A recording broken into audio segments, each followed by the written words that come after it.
New tonight at 6, the first time we introduced you to Pat Smith. He and his wife Lori were the victims of a shady contractor. Treat people as you want to be treated. Well, I'm a believer in that. You know, this guy will get his. Those words may come back to bite him. Police now say during all that drama with the contractor, the Smiths were victimizing a member of their own family. Rocky River couple is now facing felony theft, fraud, and forgery charges, accused of nearly draining an elderly uncle's bank account. But as News 5's Jordan Vandenberg explains, the couple insists this is all just a big misunderstanding.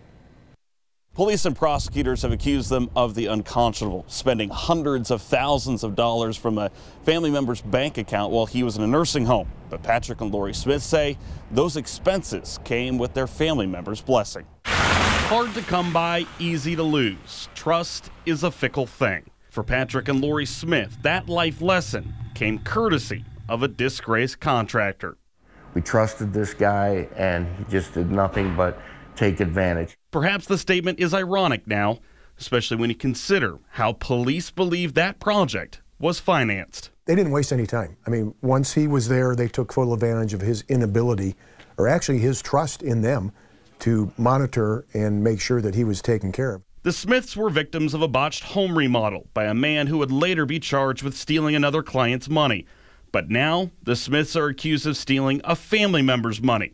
In February 2015, police say the couple was granted powers of attorney for a 94-year-old family member who was bound to a nursing home. Days later, police say they consolidated his bank accounts.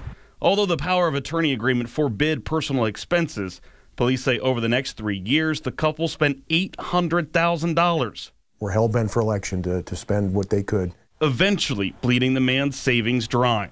One of the first expenditures was the home remodel gone wrong. What was going on at that time when they had all these monies available, and now they're claiming that they were bilked by a contractor for doing something unethical. It's kind of like the pot calling the kettle black, the way I see it.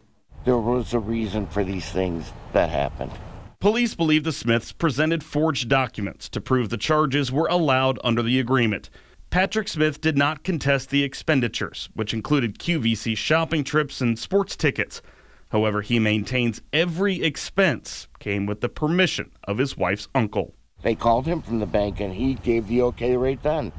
I had a phone conversation and a visit with him. Said, "Are you sure this is okay?"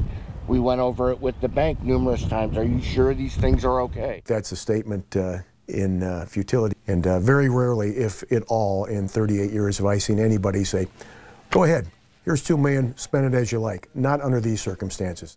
Patrick and Lori Smith will be arraigned in common pleas court later this month. Reporting in Rocky River, Jordan Vandenberg, News 5.